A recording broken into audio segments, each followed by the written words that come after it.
These are cognitive athletes. Physically, being fit helps you mentally. Eating right is really good for your mindset as well.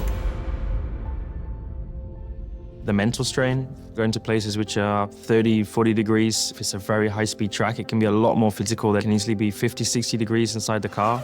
Over a race, that can last 1.5, 2 hours. So it starts to take a big toll on you. And all of those things affect you then mentally.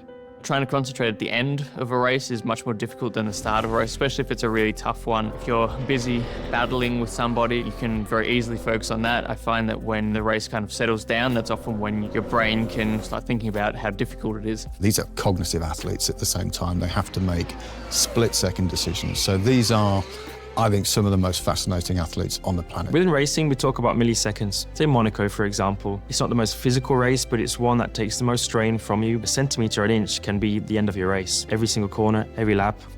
So the amount of attention you have to pay strains a lot more your mind than it does just physically your body. So a small mistake can mean you crash, can mean you're out of the race, or something, pretty bad happens. So mentally and physically, you'll start to struggle a lot more because you never want to make mistakes. And it's all about lap time and every last little hundredth. The driver's mental state is challenged a lot because it's so precise, but it's also adaptive as the conditions change, the tyres change, the fuel load changes. They need to be mentally incredibly sharp while doing something which is physically quite challenging. Their nutrition and their physical conditioning is critical to delivering that at a high level. We track and train mental performance.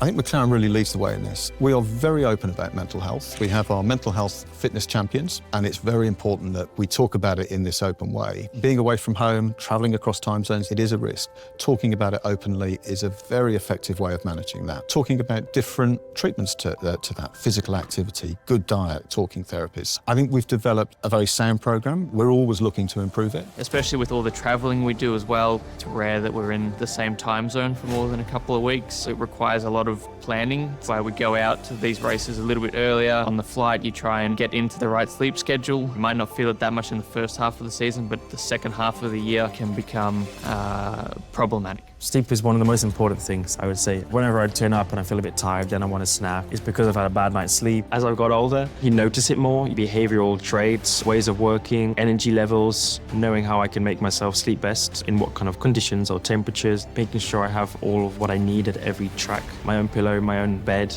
For me, sleep is one of the most important things just in life, because I enjoy it, but also for performance it's very important, obviously. Then you have the sort of mental benefits of knowing that you've done the right thing and gotten yourself enough sleep. Oscar's a 23-year-old male, so he loves sleep. So he sleeps pretty well everywhere we go, but particularly in the back half of the season, the calendar's very congested with travelling from east to west. So we will use tailored jet lag plans to help with that. When we analyse what went wrong, what broke, there's very often a human factor within that that's related to fatigue. And that is one of the big battles of Formula One. How do we make a team less tired? How do we make ourselves more alert? And nutrition is a really important tool in that. When you're eating a poor diet, you're mentally lethargic, you're at risk of getting illness. You're not getting the right things that your brain needs, but also just from a mentality point of view, if you have a bad weekend, you never want to give yourself any reasons for why it might have gone bad. You want to be as prepared as you can. You want to give yourself no doubts at the end of the race. It's a long circuit, it's a long time away from home, and how we use nutrition is as a morale raiser. It's not just to fill that hunger gap, it's a really integral part of the team. And some of the products we have are really very helpful at that. My daily scoop, just for the benefits of it.